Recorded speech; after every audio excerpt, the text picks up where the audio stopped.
Welcome to Torchlight's Exceptional Parenting Podcast, where we talk with the nation's top experts about today's toughest parenting challenges.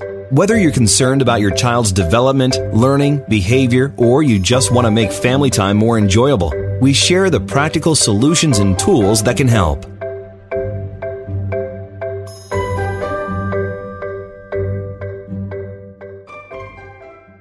Hey everyone, welcome to this episode of Torchlight's Exceptional Parenting Podcast. I'm your host, Stephanie Boucher, and today I'll be continuing my conversation with digital health expert Janelle Burley-Hoffman. If you missed part 1 of my chat with Janelle, be sure you go back and check out the last episode because in it we cover some really innovative new information about teaching kids how to use technology and social media responsibly. Now to recap, Janelle is the author of the book, iRules, What Every Tech-Healthy Family Needs to Know About Selfies, Sexting, Gaming, and Growing Up. She's also an international speaker and consultant on topics like technology, media, health, and personal growth, who specializes in helping parents and families tune in and engage in the cultural conversation around the impact of technology on our kids. In today's show, we'll be talking about the concept of digital adulting, and if you aren't sure what that means, and I'm pretty sure most of us don't, stay tuned to find out. Additionally, we'll also be discussing how involved parents should be in their child's life on social media, how much privacy they should have, and how to help your child develop and maintain a healthy body image in a digital world that promotes unrealistic expectations. Now, just a quick reminder that if you're not currently a Torchlight user, as offered in your employer's benefit plan, but you would like to be, then you can ask your employer to call us. They can find our information on our website, which is www.torchlight.care. Again, that's www.torchlight.care. So, without further ado, let's get started.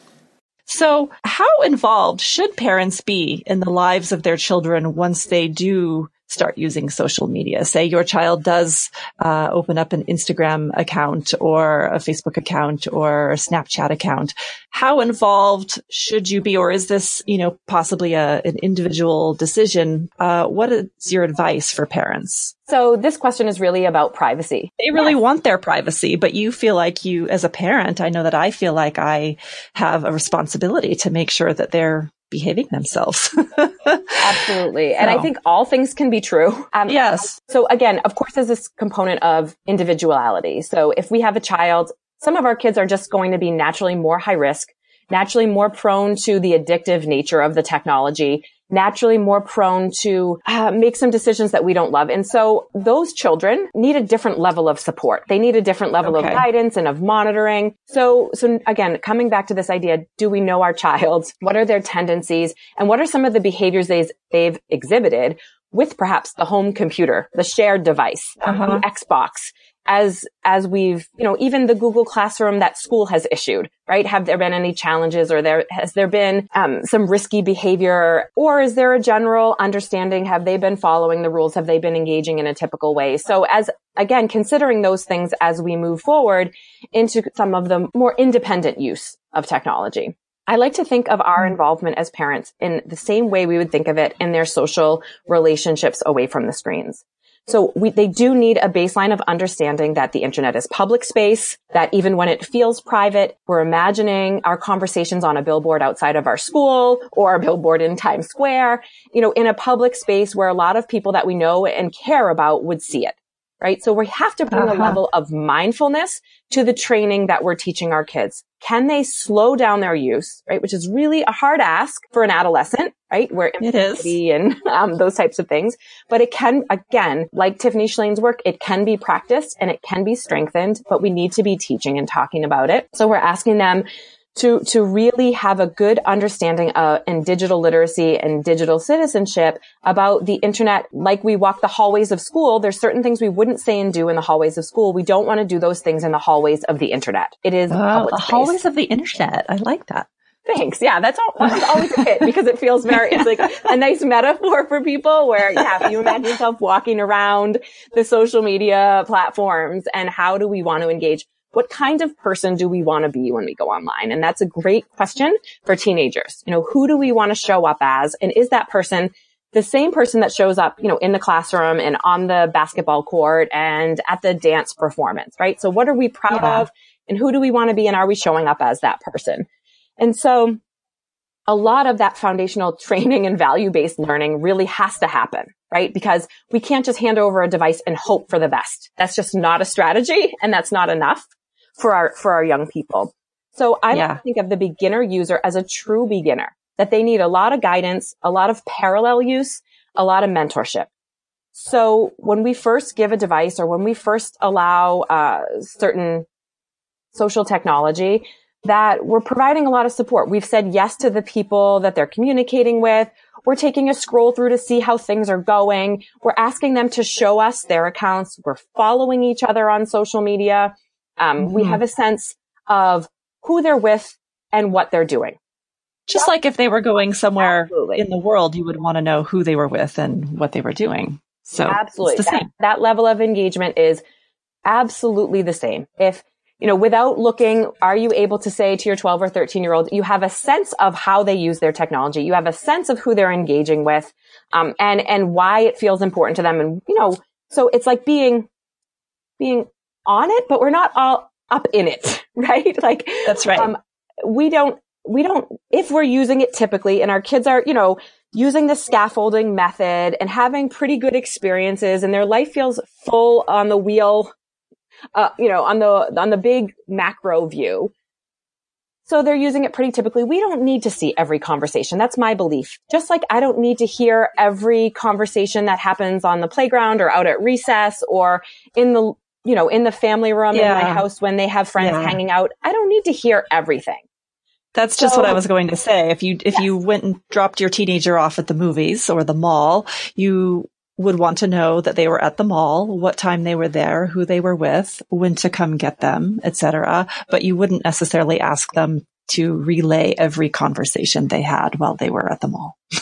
Absolutely. Beautiful example. And when we relate it to things that, again, the mall is like our comfort zone, right? And when we think about, okay, our experience is being dropped off somewhere for the first time and how it would feel really interesting if a parent was asking for, us to transcribe basically every bit of communication. Every conversation. Yeah. Yes. It's just not possible. So we want to be building the relationship so that we're supporting them as beginners and then we're able to let go as it goes along. But we also still want to maintain that engagement and that sense of what they're doing, even as they get much older. Even for my 18-year-old son, who's a senior in high school, very self-directed, very independent, preparing to go away to college. I still have a sense. I know he doesn't have an Instagram account because it doesn't necessarily appeal to him. I have a sense of who he texts with because it's like, again, it's part of that conversation. Like, oh, who are you texting with? What's going on? I have to use the internet and the device as a way to relate to him, right? So does he tell me absolutely everything? No. Does he still kind of toss his device on the counter when he goes up to bed at night? Yeah, because it's part of the family culture and the family system. But I'm not saying to my young adult son, here's the absolute drop dead tech curfew. He just knows he'll have a better night's sleep if his device is kind of away from him. Otherwise, it's too tempting to kind of keep looking at it. And so as he prepares to go off to college, I call it digital adulting. I want him to have a lot of skills. So when he's in a dorm room next year, and, he has some good, healthy habits and behaviors that he can bring with him in life, just like I want him to know how to be able to, make himself a meal or get help if he gets a parking ticket. Where do you go pay that on campus? And I want him to be able to advocate for himself and have a lot of skills for himself. And certainly the digital world is right there with him. So again, when we see typical use, we're thinking about, what do I know the friends my freshman in high school hangs out with? Absolutely. Do I know his interests? Absolutely. Do I know how he's engaging for the most part? Yes. And then I can really let him be in that space because he knows he can come to me with help, because he knows we can talk about things. I don't necessarily feel like I need to see every conversation downloaded from the cloud at this time. Right. Yeah, I just wanted to say, and if go ahead. Safety, danger, anything like that for our child, I really want people to hear that some teenagers need the kind of support that is constant and that keeps them safe and that keeps them healthy. So I'm not saying no child, right? I'm saying know your child. Know your child. Provide that monitoring and support that they need. And they might need really strict, really tight for their own safety. And those things should be non-negotiable. So what should you do if you feel like your child has made some mistakes with their technology, and how do you handle that? Do you, obviously they need some guidance, just like they would need guidance solving any other problem they have or addressing other mistakes they've made in other areas of life. But, well, it's two things, I guess. It's what do you do if your child has made a mistake, just like we all do? And what do you do if your child is repeatedly making mistakes? How do you have them scale back? What do we do in that situation? Yeah, so hopefully we're learning from our mistakes, right? So the phase one of this is if there's a mistake made, if something gets reported, and I want to think about mistakes in this way that we are leveling the mistakes. Like, what is the mistake? Has my child been unkind on purpose, or was it a mistake? Was my child misunderstood?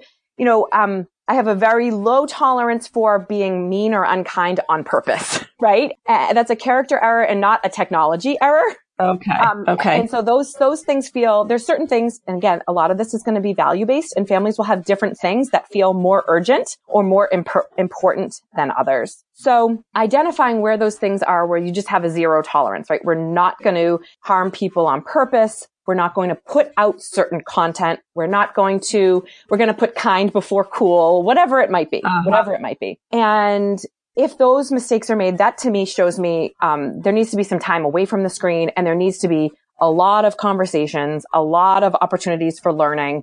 And sometimes we do need a break from devices for a reset. And I think that's not a punishment. I actually think that's a gift for a lot of families to give a little space and to reassess. So many families come to me and they say, "Oh, Janelle, I wish I met you 3 years ago," or "I wish I did this, when I first gave a device." And I want to remind families that it's never too late to circle the wagons, assess what's working and assess what isn't, and then go forward with a new plan, right? It's never too late for that. And sometimes in that, there's a habit we need to change. There's a behavior we need to change. But when we start that conversation with our teenagers, saying, "I care enough about you to have this conversation," is so important, because it's very hard to be defensive when somebody starts with, "I care enough about you," or "I care enough about you," right? Yes, it's hard to be defensive in that space. We're coming at it from a place of love and care instead of, "You've done all of these things wrong and this is your punishment." It's like, "Hey, let's reassess. Let's come at this." So there's a lot of ways we want to prevent mistakes without question, right? Just like we do in all parts of development.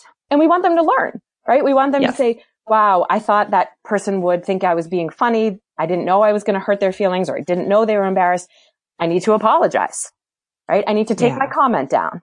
I need to give them a positive shout out. I mean, there's a lot of ways we can correct some of those mistakes. Yeah. What I'm really interested in is when we start seeing, or when I really feel concerned, is when we start seeing repeated similar mistakes from our young people, right? That feels like that requires a lot of attention, and perhaps we scale the technology way back. We scale our use way back. And we're going to figure out how we're moving forward, because there's a behavior behind the mistake. And the technology becomes an amplifier for the behavior, and the technology gets blamed a lot for the behavior, right? If this particular platform didn't exist, or if the internet didn't exist, this problem wouldn't have happened. And when we see chronic mistakes in our teenagers, I want to remind families that I'm more curious about the behavior than I am about the technology. Because that behavior is trying to tell us something. All behavior is communication. That's what we say, especially in the world of special education. All behavior is communication. Yes. Thank you. That puts it beautifully. So instead of chucking the iPad and saying, "I just hate the technology," say, "What is this behavior trying to tell me? And how can I support my child in this behavior?" It may mean technology, because it's just so easy and it's so immediate and there's access to so much, we need some space from it. But really go towards the behavior and focus less on the technology in that space. Right. Gotcha. So maybe even a technology fast to start, like you said, while you reevaluate what your plan is going to be and what your family model is going to be. Absolutely. There's certainly, taking a weekend off, or, I know that with some students, what I hear is like, you can't take it all away, or parents is because it's schoolwork, or it changes, right? We're just controlling it in a different way for a short period of time while we reassess and while we try to strengthen and build new habits. Right. And I think it's important to communicate that with your child, that you're doing this, like you said, because you love them, first of all, but also because you need an opportunity to reevaluate what you want your family's online life and technological life to look like, and not to have it be something that comes across as very, punitive or chastising, I guess, because sometimes that can be counterproductive. And we are parents, so we do sort of reserve the right to say, this is, my house, my rules, what I say goes. But if you come at it from a place of love and from problem solving, I think they're more likely to be receptive to this sort of reevaluation process. Absolutely. And we can and should, in a lot of cases, be disappointed, especially if we've set them up with the ideas of what our expectations are. And it's perfectly natural for parents to feel disappointed in some of these mistakes. But my colleague, Susan Stiffelman, and she's a psychotherapist out of California, she calls it captaining your ship, right? And that as parents, it is our job and our requirement to captain our ship and lead our families. This also applies to the digital world. So when we're leading our families, we have to make choices. We have to make decisions. And we have to engage with the digital world in a way that helps our child learn and helps our child support their healthy development. Right. Before we wrap up, I do want to take a moment to address self-esteem and body image, and that could be a whole different topic altogether. But how do we talk to our kids about, I guess, how do we keep their self-esteem high as we are, letting them walk the hallways of the internet, so to speak? Obviously, girls and body image are that's a very big discussion right now. Selfies can sometimes be a big part of that. What would you advise that parents do? How can we talk to our kids about self-image? We have to just love our children, right? Yeah. We have to show up for them, and we have to just love and support them. And they have to know that those channels have to be open, right? That we're providing affection, we're providing attention, that we're communicating, that we're doing the hard work of parenting, even when it's messy and even when we're busy and even when we're having a hard time, that we're infusing our homes with love and support and the good sweaty work of parenting. So there's that whole component, right? So that's in place. We're talking about it. We're talking about Photoshop. We're talking about, is that image real? Has that been shifted? Why might somebody want a perfect picture of themselves? What might that account messaging be sending? Why are we following certain people, right? Just because all of these accounts exist doesn't mean we need to follow them. Right? That's right. The self-awareness in that, I'm thinking in particular of my own teenage daughter. She's in 8th grade. She's 13. She has social media. She has a smartphone. We have a lot of conversations about, we don't have to follow everyone. Right? We don't have to follow accounts that don't make us feel good. We don't have to, we're paying attention to the signals our body sends if we're feeling like, oh, that makes me feel bad when I see that picture. Or, there's something that comes up for me, or I'm kind of obsessed with this account and I want to keep looking at it and I don't really know why. And so I think one of the things we can do as parents is really strengthen their media literacy and their critical eye when they go online, so that they're not just passively consuming the media and scrolling through and kind of taking in all of these messages at once. They're saying, hey, wait a second. I see that person in a beautiful bathing suit and, doing all of these things, but I wonder what went into that picture. I wonder if this is a professional, photograph. I wonder if it took 1,000 shots to get this right. I wonder if they're really having, this group of peers is really having the time of their life. Right? Because when you actually talk to teenagers, when I go and do the work of talking with teenagers, they own it. They're kind of like, oh yeah, that was kind of a really boring party, but we put up that one really cute picture because it was like, there was nothing else to do, right? They'll name it for you. So if they come at it critically and say, yeah, a lot of this might be crafted.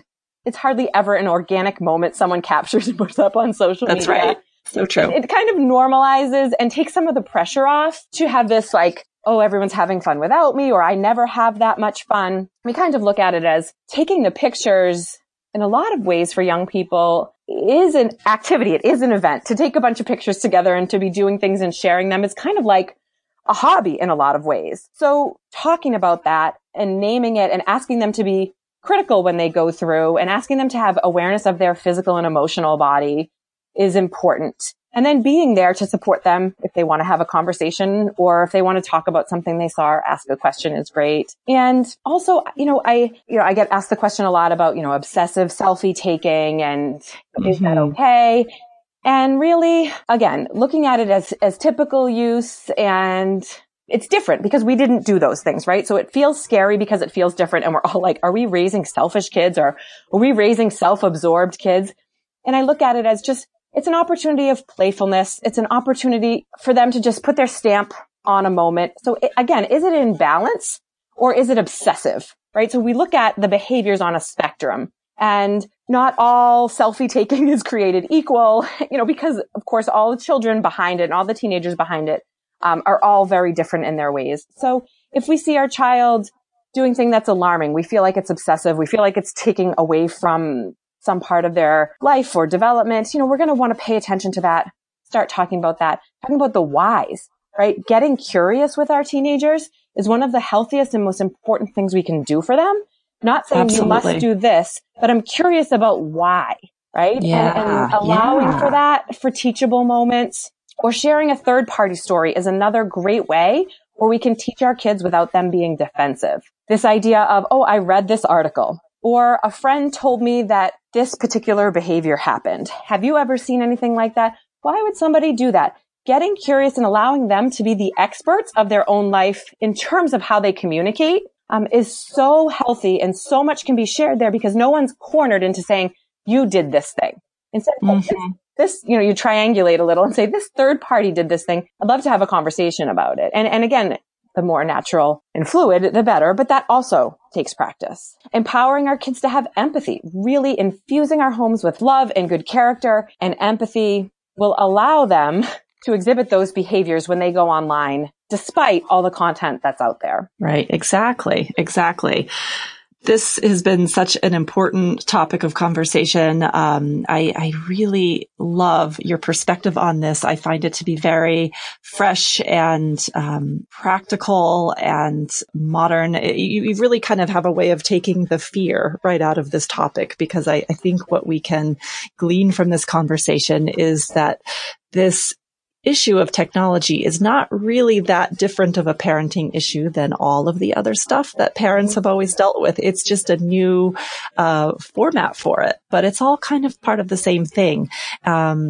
And I love your emphasis on just talking to your kids. It's all about talking. It's all about the connection that we have with our kids and the bond that we have for them or with them, and just being with them and sharing with them and teaching them every step of the way. So talk. Yeah. And talk to build your community. That's another really important component of the digital world. Is, when our kids are very little, we talk about, when they're potty training, we talk about their sleep schedule, or, are we breastfeeding or bottle feeding, and are they reading yet? All of these things. And then as they get older, we start to talk less about those things. And I think especially with the digital world, because we're all trailblazers, it's new for all of us, that we really have the sense that we're in this together and that we're leaning on each other both for parenting strategies, but also for digital literacy. Like, what is Musical.ly and how does it work? And, and that we're engaging around these things so that we have that sense of we're not alone. Our kids aren't alone. And that there's people we can talk to as parents. And so just like I tell teenagers all the time, I never, ever want you to feel alone. And I really emphasize that with parents too. You're not alone. Build a team of people that you trust, that you can support, that you can talk to, that you can share some of the hard parts and hard moments of parenting, so that we can dispel this idea that we've got to get it perfect and we've got to get it right. And this generation of kids is being ruined by the internet. And we can really step back into the joy and the fun and the power, and then from a place of centeredness instead of a sense of anxiety and overwhelmed and fear. I like that idea about the joy, because I think maybe we should talk about this quickly, is what is the joy? Because I think there are so many joys to be had in all of this. And we talk about how all of this may be harming our kids, or at least that's what you hear in the news, is all of the harm that could be being done to our kids. What do they stand to gain from this? So much, really. So much. Ask any teenager, right? This is, if you don't know where to start, parents, with your kids around talking about the digital world, ask them what they love about it. Ask them what is fun about it. You really tell them what you think is fun about it. Remembering those things like my sons and I, we share funny memes or sports scores or music, or funny clips, from a TV show we all like. It's an amazing opportunity for bonding and building and enhancing the relationship. And I mean this so sincerely that if we're engaged with the technology and we're focused on building healthy, positive relationships between grown-ups and children, then the technology can absolutely enhance and support that space because shared interest, staying connected. I travel a lot for work and the internet allows us to stay really connected in that regard, even if it's just one funny message, while I'm on the road that I get from them, or one, I love you, or one, I was thinking about you when I read this article. It can be heartfelt. It can be light. I know so many families who enjoy gaming together, right? That's something they look forward to. They love the graphics. They love the release of a new game. Parent and child together have that shared connection, just like you would if a movie was coming out or something like that. My own 10-year-old daughter is absolutely in love with watching YouTube and then so is mine. Yes. I have a 9-year-old and she It's so fun to watch her take what she's seeing and then try to build it herself. So I try to support her. I tell her she can do one craft a week because I kind of had to put a financial time limit on it because she's been making forever and ever. But she gets so excited and to watch her make something and follow directions and engage in this new way. So a lot of these things are not negative. They're enhancing the lives of our children and they're opportunities for us to build a bridge instead of building a wall or slamming a door. Yeah. And, let's not forget that the internet is, has been the impetus for so much social change and, a change in our social consciousness. The ability that our kids are going to have as they grow and become adults to make an impact on the world is so magnified in ways that prior generations couldn't have even fathomed. So I have such great hope for this generation in terms of what they're going to be able to accomplish.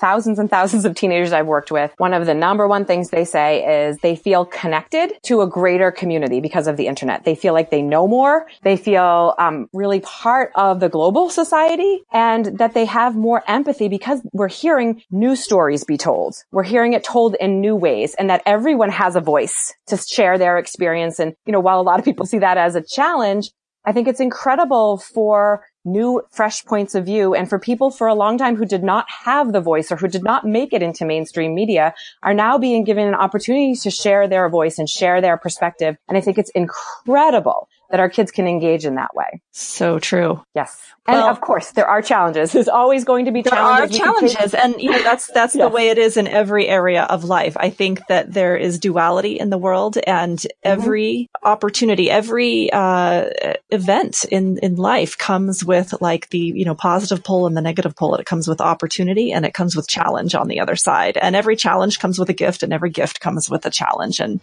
that's the way the world works. So we deal with the challenges the best we can and we embrace the gift. Celebrate those things that we can with our kids and use it as a tool for connection. And then we're prepared to handle the challenges when that's the approach. Absolutely. Janelle, thank you so much for being here today. This has been an absolutely fascinating conversation. I will use so much of what you said in my own parenting. I have an almost 12-year-old and a 9-year-old, so I am right in the thick of this along with you. And you are right. It takes a village. So I appreciate you kind of being a part of all of our villages today. Thank you so much. And thanks for being willing to have this conversation. And to everyone listening, thanks for having an open mind and an open heart when it comes to the digital world. It's been a pleasure. Thank you. Hey everyone, thanks again for listening. If you want more information about today's topic and you have a Torchlight Child account, you can log in and explore the e-guide called Managing Your Child's Screen Time. While you're there, be sure to check out the hands-on tool called the Daily Screen Time and Activity Log, which will help you track what's going on in those non-tech areas of your child's life. We also offer a webinar on this topic called Managing Your Child's Screen Time that is available on our webinars page. Now, if you don't have access to Torchlight Child, as offered in your employer's benefit plan, but you'd like to, then you can ask your employer to call us.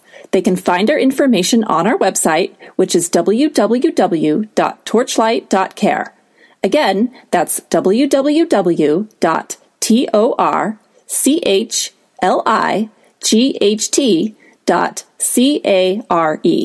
Take care for now, and see you next time.